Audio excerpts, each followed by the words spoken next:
are now listening to The Nasty Table, the premier source for tabletop role-playing actual play. Now come on in, relax, and pull up a seat to The Nasty Table. Hello everyone, my name is Mike Finn. I play Detective Caleb O'Connor on The Nasty Table currently, and I'm going to explain to you how sanity works in Delta Green. So a lot of times in Delta Green, the majority of it, you're coming across some messed up situations and you see something that in normal life would bother you deeply. So you have to roll sanity, and it's kind of like a skill check, and if you fail it, you can lose a certain number of sanity points. Even if you pass, if it's a messed up enough situation, you could still lose sanity points. And losing sanity points, you have a maximum score to start, and you also have a breaking point to start. And once you lose enough points to hit your breaking point is when you receive some kind of medical condition, or we've had ones where it was attachments to certain objects. And if you've gotten far enough in this podcast, you might find out that one of us already has one. From there on, you then get a new breaking point. If you hit that breaking point, then you develop another illness, disorder, until you're down to 0, and I believe if you're down to 0, you just die, or you go completely insane. And I believe that's all I know about sanity. Thank you for listening.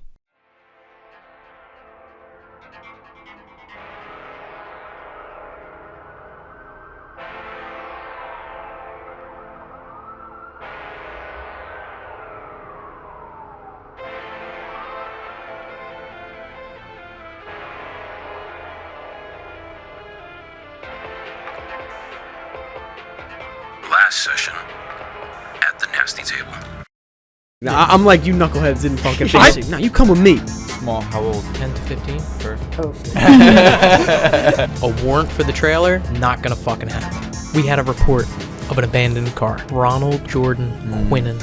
A small key. Looks like it's for a padlock. QuikStores.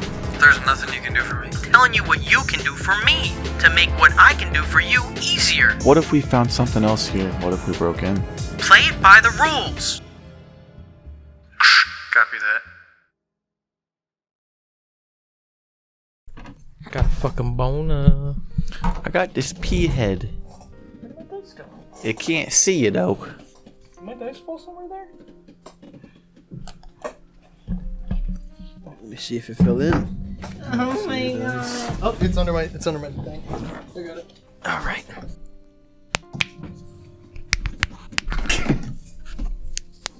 Can't get another one. I got no corrects right now. Oh, Finn, you're missing I out. only had the one good one. I'm glad I started that movement. Oh. That was a good one. Jesus. Yeah. Ooh. Oh! That's staying in. I'm keeping that in the mix. Ugh. Welcome back, gentlemen. Yeah, whatever. It's been a busy week. Do you guys want to just get right into it? I know that you were talking about some board nonsense, but that can happen basically whenever you guys want to. I just wanted a situation in the story, at least, where if you guys planned on using the board, that you have, a plausible connection to the story to be like, well, I set up that board in Violent Crimes, et cetera, et cetera. So you guys do have that. How you guys doing? It's Talk to me. really cold down here. Really? I brought extra layers. So actually, before we started recording, I was going through some of the books. There, I was looking through the Dungeons and Dragons Dungeon Master Guide and the Player Handbook, and it's because I'm looking for a particular rule that I would like to put into our game once we start playing Dungeons and Dragons. I don't know if it's an official rule. I swear to God it is. Or you made it up. Or if it's not an official rule, then there's a rule that's like it. And I know that we were talking about extended rest periods for when we start playing D&D, about that idea of like 1 week long rests and shit like that. But I wanted to do meat grinder mode, which is like, it makes death saves harder, essentially, so character deaths happen more frequently. What are you looking at me like that for? Why do you want that? Because I think that it's interesting. I think character deaths and being afraid of dying is very cool. I think that that's an interesting thing to at least have at the table. I like when there's weight to it. That's why I feel like it's so much cooler at lower levels of play for Dungeons and Dragons, that you're scared to die. That's my personal opinion. You don't have to agree with it. And obviously, if I were to implement any kind of rule like that, we would put it to a group vote and have everyone talk about it. But again, we're not playing Dungeons and Dragons. We're playing Delta Green. I like that idea. I think that, because I wouldn't know how much of a pussy I know it wouldn't be defined as being a pussy, but I wouldn't know how much of a pussy I would need to be. So maybe if there's like, I know this is more work, but like a session 0, or just like a one shot where we're just in a dungeon, and then that way we have a good gauge of like the scale. Oh, like play test it? Yeah. I think that's a great idea. And Okay. that's actually, I thought about that. I thought about doing that.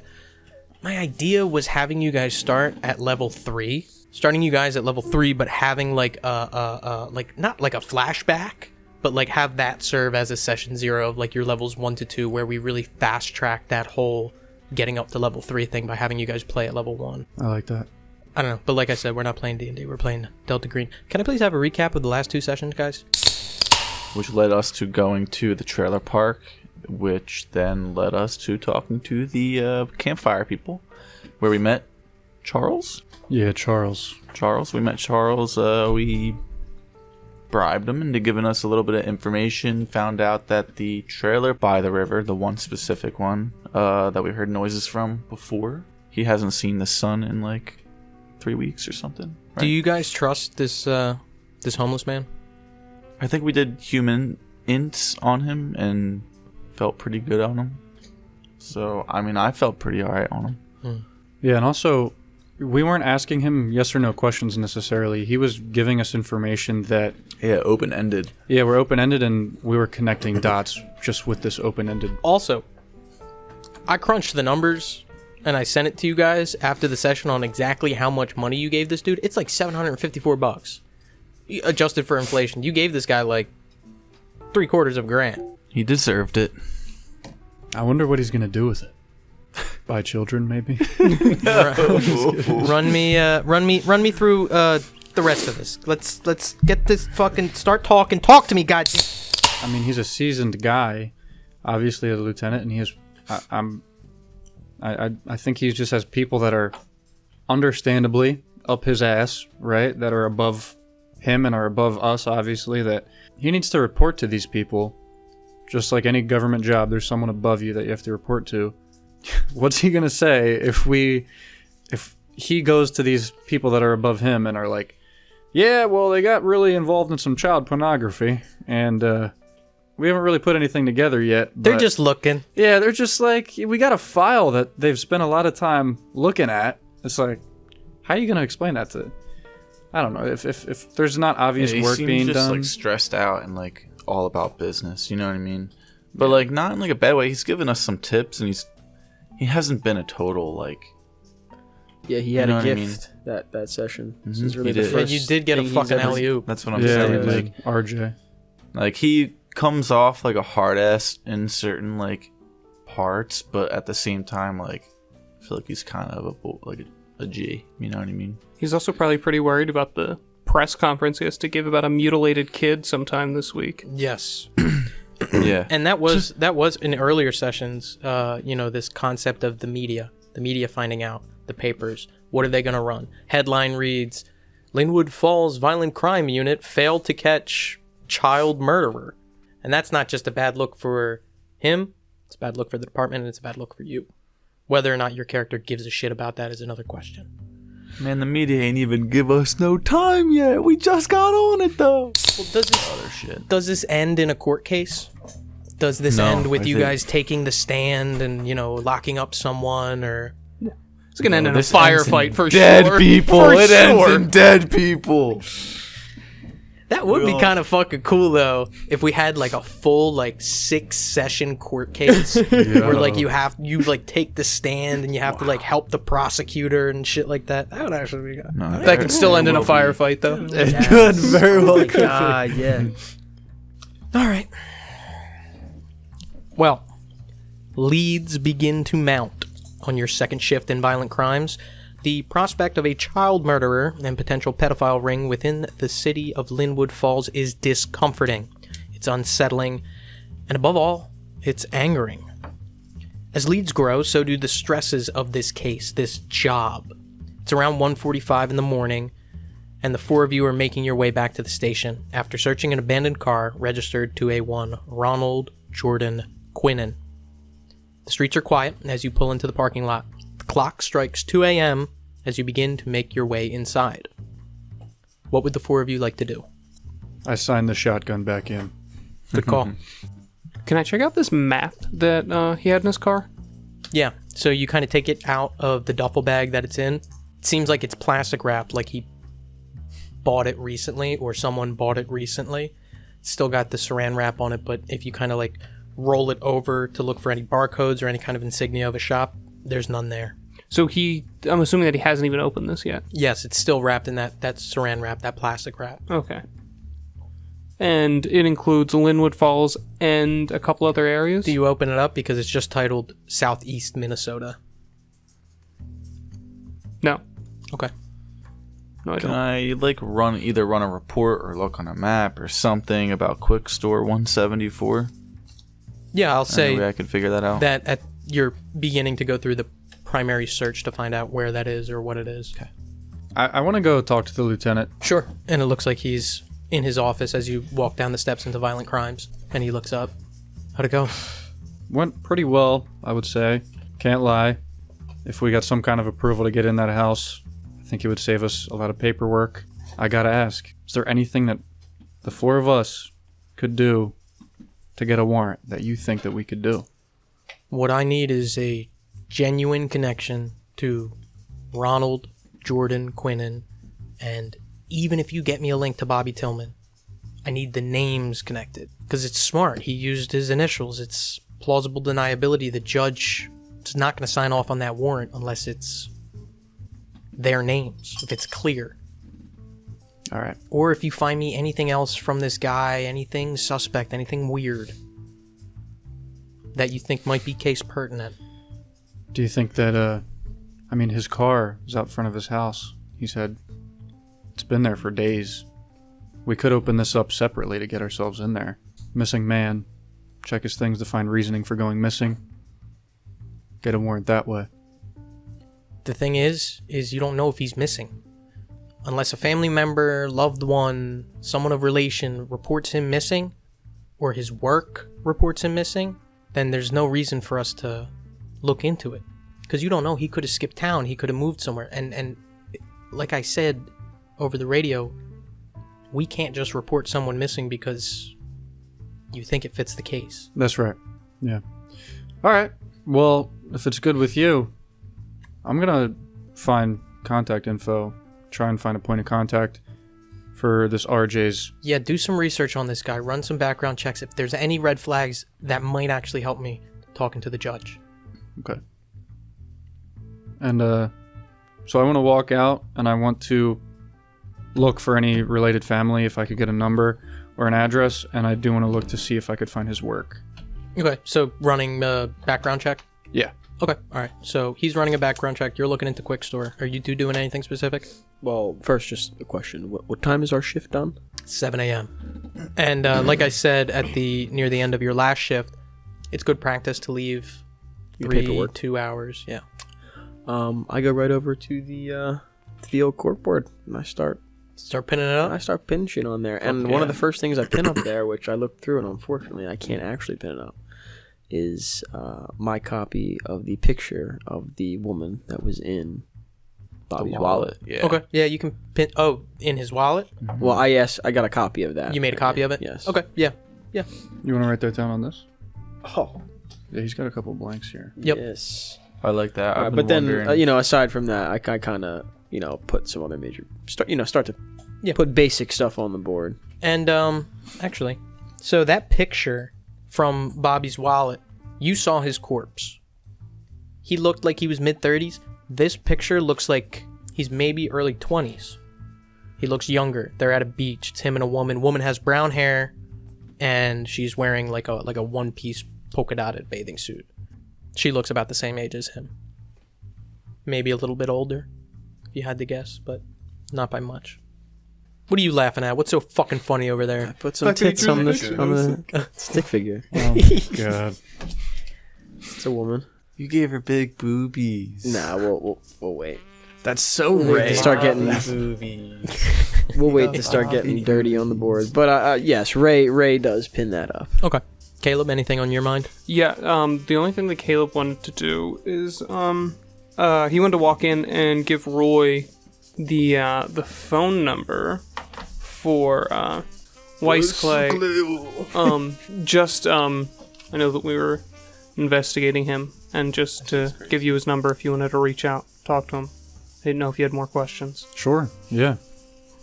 What's his number? I already handed you the paper up. All right, fine, whatever, you know.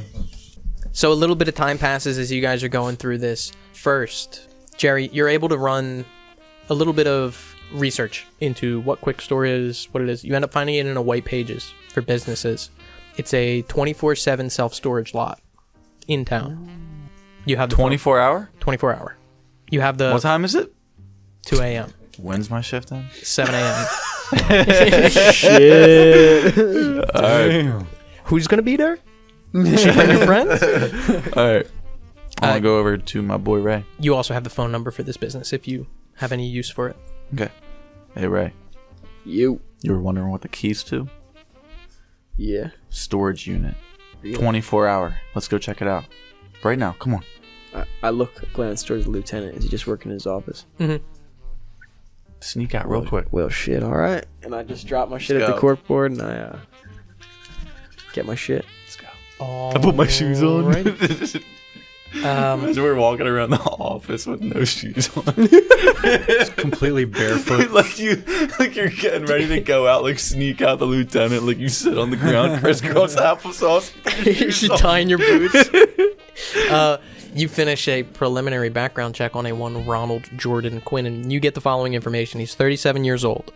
He has a lockup on record. Okay. He was sentenced to 5 years in Hennepin County Corrections for low-level marijuana distribution charges in 1965. However, he got out after 6 months. Okay. Not on parole, nothing like that. And the record doesn't even clearly indicate if it was for good behavior or anything like that. And it wasn't a bail? No. Ooh. 5 years, he got sentenced, locked up. Okay. And what's the name of that county jail? Hennepin County Corrections. Question, does this mean that he was fingerprinted and in the system? That would be the assumption. Okay. Hey, I have a question about our situation. Shoot. Are we allowed to do this? Can you specify? Are, as cops, as detectives, are we allowed to go to a missing car, take a key, do a storage unit, and go open it up? Roll law. Escalators. I'm doing the same thing with him, so I'm gonna roll as well. Go ahead. 23 on a 30. It's definitely not allowed. Yeah. 3. No. Definitely not allowed. Doing it anyway. However, there is a workaround. All right, what's that? So, yes, technically you need a warrant to search the contents of this storage container. However, if an employee opens the storage locker and you see something that could be considered evidence and it's in plain view without stepping into the container, you can enter it legally. If you get an employee to open it for you. We have to get an employee to do it with our key? Yes. Well, that being said, they have the legal ability to open the storage locker. You as police do not. If you get an employee to open it and it's not something that you believe to be case pertinent in plain view, you can't go in. Well, you guys, we're playing Fantasy World. You can do whatever the fuck you want. To speak about that, But- is there a case open on this guy? No, that's the other thing. It would have to be evidence that would necessitate the need to open a new case entirely unless you got a connection to this Ronald Jordan Quinnan to a current open case, which you have not yet. We're going to fucking figure it out. I have a little bit more information on your background check too, if you're ready. You also find that his house was purchased in September of 1969, the one that he currently resides in. 1969 September? Yes. Okay. He has a previous address on record, but it's unclear exactly where it was. It's in Minneapolis. It's in I fucking sat there for 10 minutes trying to fucking pronounce this because I always say Minneapolis instead of Minneapolis. I always say Minneapolis. Anyway, he has a previous address on record, but you can't find out exactly where it is. All you know is that it's somewhere in Minneapolis. You have no information on his address specifically, or whether this was sold, or when it was sold, or when it was bought, or when he moved in, or anything like that. Basically, this is like snippets of information that you're able to pull from a large swath of records that kind of gets you to the point to understand that at one point, prior to living in Linwood, he lived in Minneapolis. Okay. He also has no military history, no employment history that's on record. Looks like there's no open bank accounts in his name neither. So, no bank accounts on his name. No employment history, no military history, but he's bought a house for himself? That is striking to you. Okay, is there like a realtor that I see listed? Or No, not on these records. previous owner? Can I check that out? That would have to be a separate. Yeah, and that would take a little bit more time, because now you're requesting information that's probably not case pertinent. Not that you would need a warrant for it, but you'd probably have to jump through a little bit more bureaucratic loopholes than you feel you could bang out in the end of your shift. Yeah. Family member? None listed. Okay. Let it be known that these records in this period of time may not be complete. Not saying that he doesn't have family members, but your records do not show that he does. Okay. Okay. I want to, I want to call the Hennepin County Jail. Correction. Hennepin County Corrections? Corrections. I want to call them up right now. Okay. Yeah.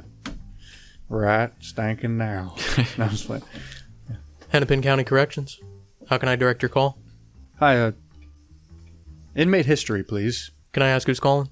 This is Sergeant Roy McNeil from the Linwood Falls Violent Crime Unit. Mind if I place you on a brief hold? By all means. Can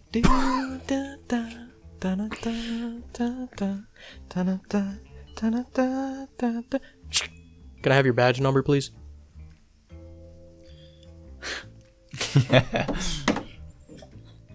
Nice. Sure.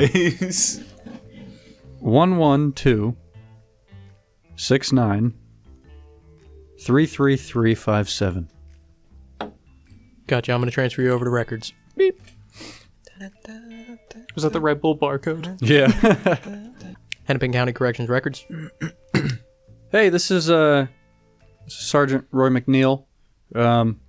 Looking to see if you have previous inmate files on hand with you by right now by any chance? Yeah, can I have your badge number? Sure. 112 69, the funny number, 33357. All right, so who can I look up for you? Looking for a Ronald Jordan Quinnen. All right, give me a second. Sure. A little bit of time passes. Yeah, we got a file on him. Okay. It says he got it. He was sentenced to 5 years. Got out for only after 6 months. Can't really find reasoning behind that. Was that good behavior, or why was that? Looking through it now, I don't see a reason listed, but supervisor wrote off on it. I might be able to get in contact with him to try and find out. Is this related to an open case? A potential open case. We're trying to put together enough evidence to really put one together. One thing that I think where we could really open this thing up is if you guys still have his fingerprints. Oh yeah, we got his fingerprints right here in this record. Beautiful. Okay. Are you guys? Are you here all night? Yeah. All right. Well, how far is this place? You don't know. Okay. Well, I'm in Linwood Falls, Minnesota. It's right outside of Minneapolis. Where are you located? Minneapolis. Beautiful. Well, I'll be heading over shortly then. All right. Sounds good. All right. Thanks. And who's this, by the way? This is Joseph. Are you a cop, a detective? Just a dude, man. All right, Joseph. I'm a records clerk. Okay. Gotcha. Can I, before I let you go, can I have your clerk number? My clerk number? Yeah. Sure thing. 8992478887. Thank you, Joseph. See you soon. Click. Okay.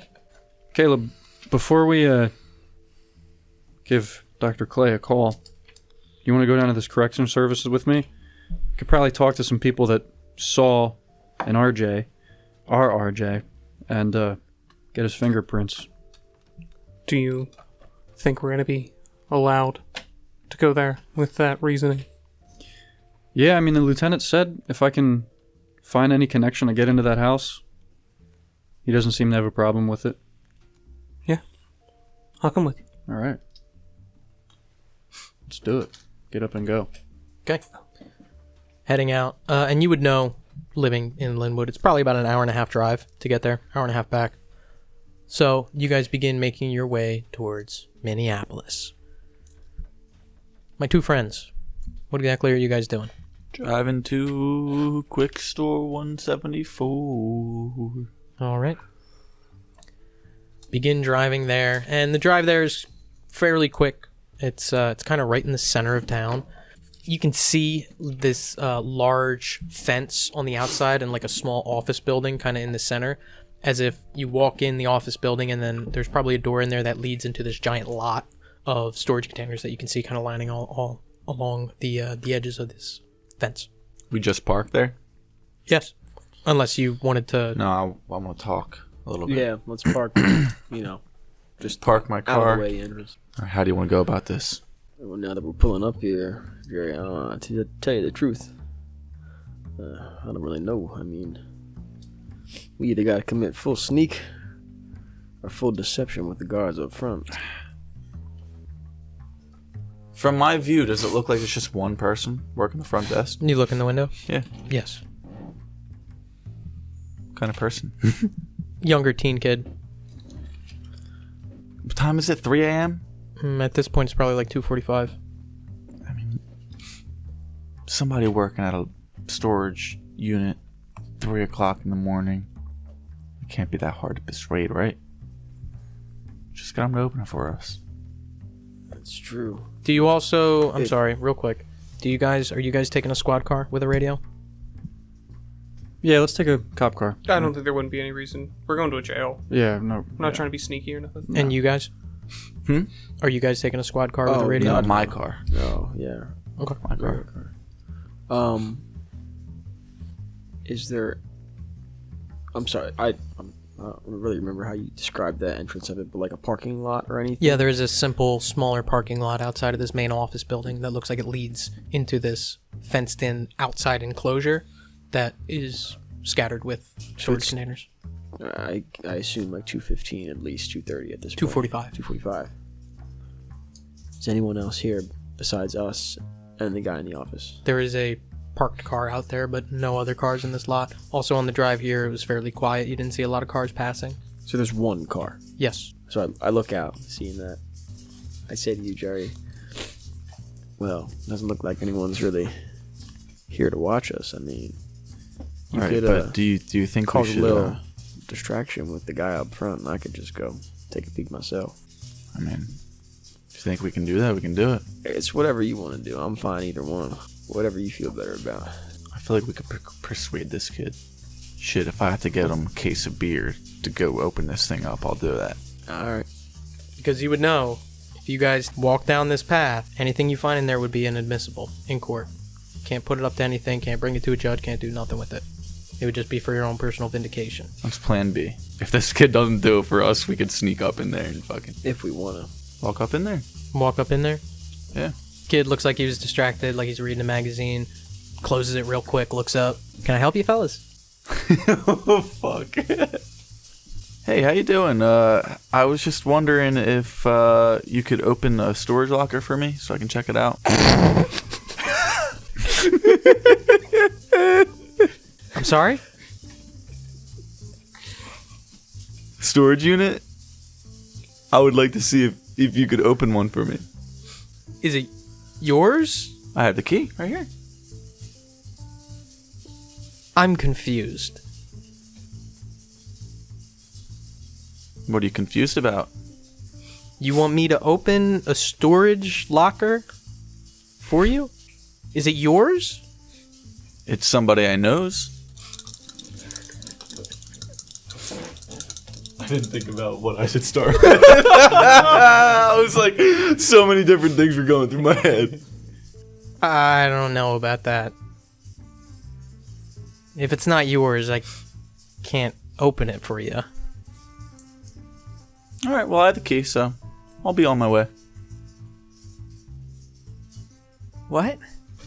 Take out the key. I have the key. So I'm going to go open it myself now. But it's not yours. It is mine. You said it was someone else's. It was your friend's. He gave it to me.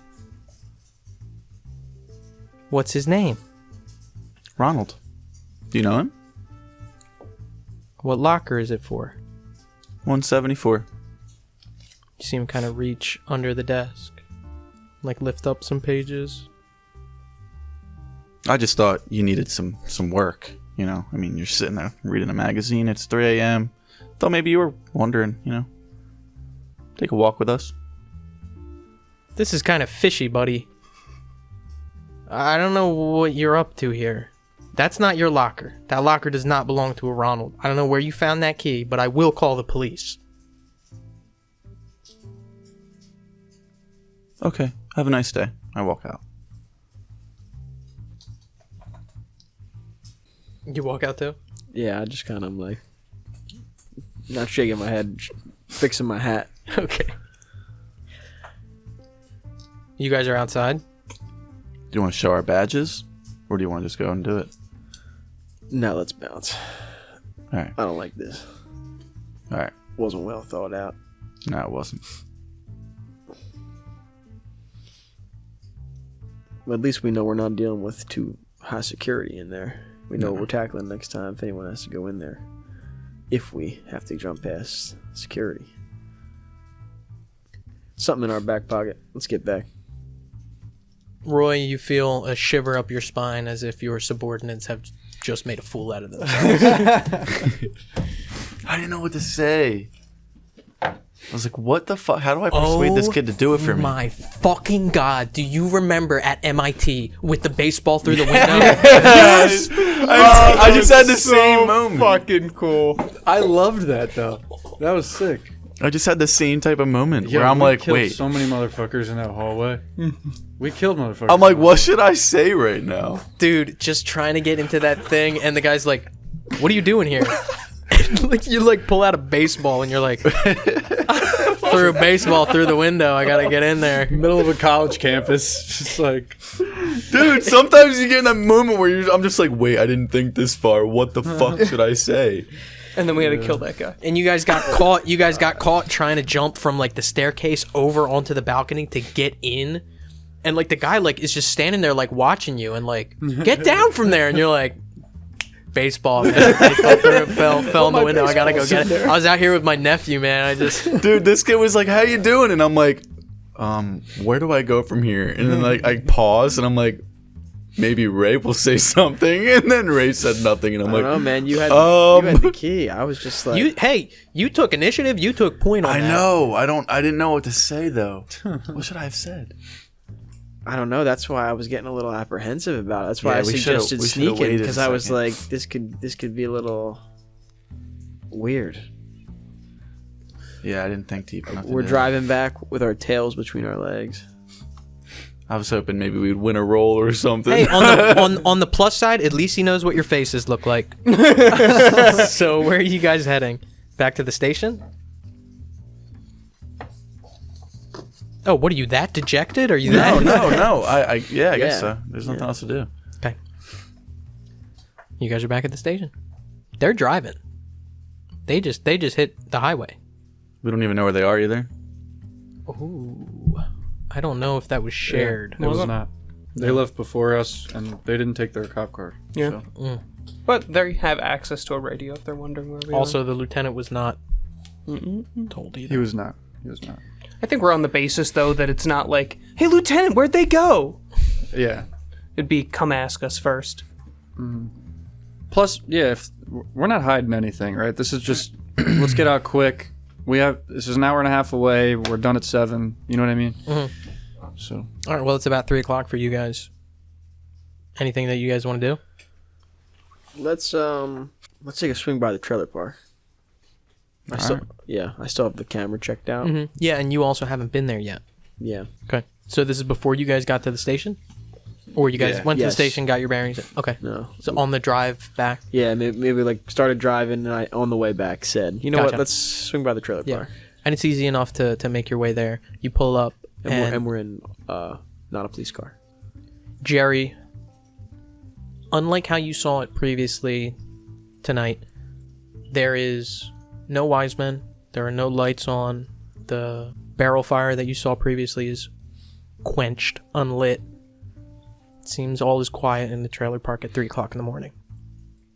The witching hour. Where winds become losses. When we pull up, I just want to start. I'm not taking any photos. I'm just using the camera to get a nice magnified look at all the surroundings. And while I'm doing this, Jerry, can you point out to me which one of these trailers is the woman with the child?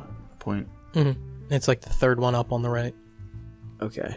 And I start taking pictures of that and its immediate surroundings. Okay. And I don't know if this is. I want you to take note that Ray takes heavy note of, like, if there's on the outskirts of the trailer park, like where the tree line is, where stuff starts to get more obscured, and just the general surroundings of the park. If he's planning on taking photos at a different time, maybe when there's people out. Do you have military science?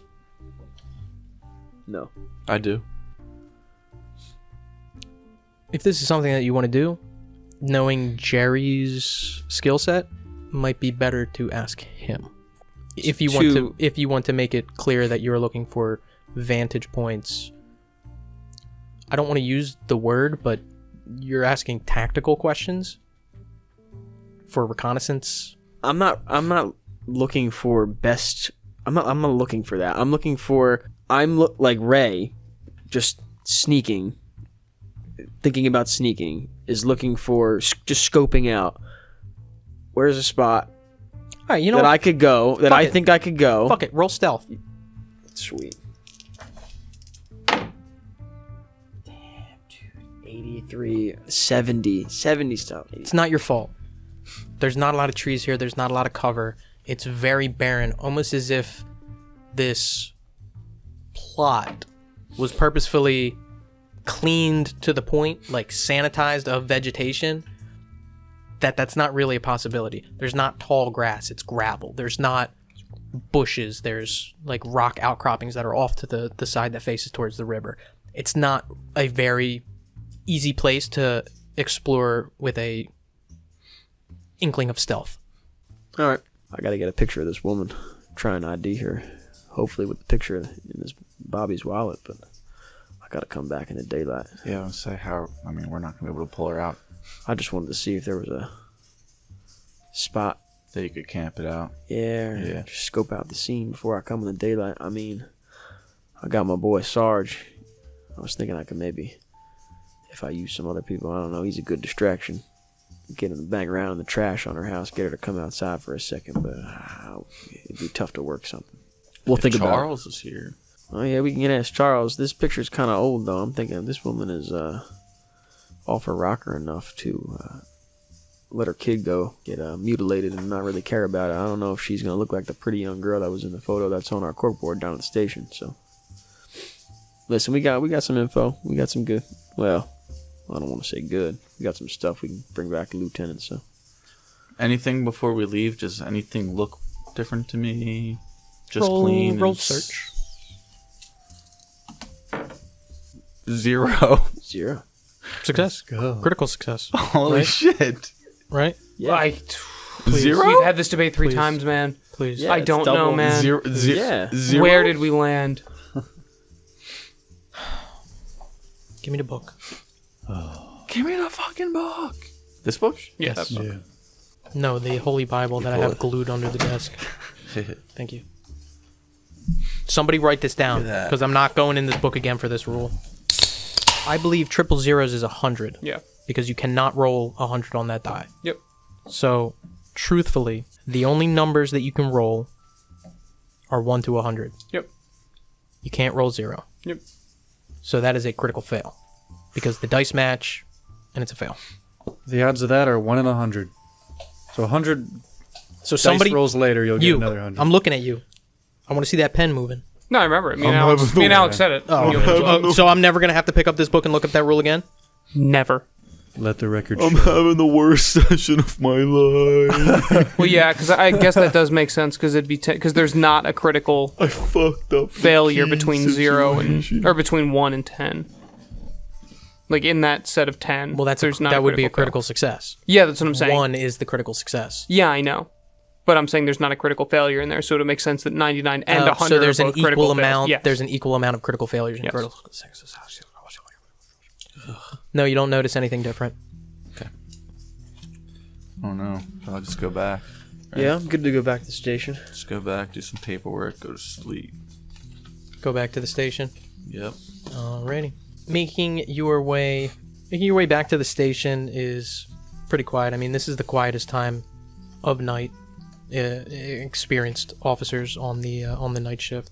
You walk in and the PD has been quiet basically since you guys came back from RJ's truck.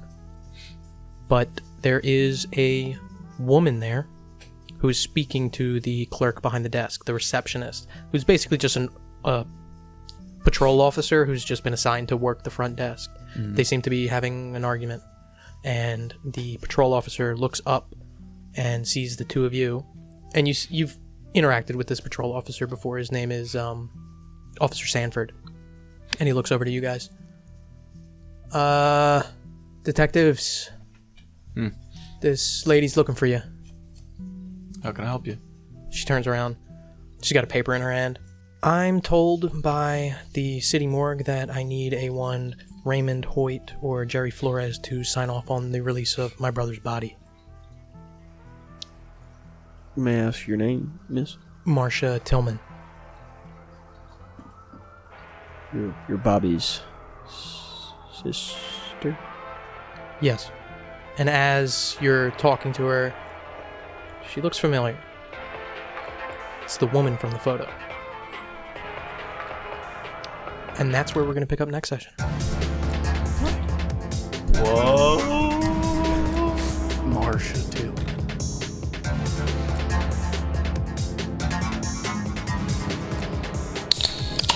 Thanks for listening to this episode of LFVCU, a Nasty Table production.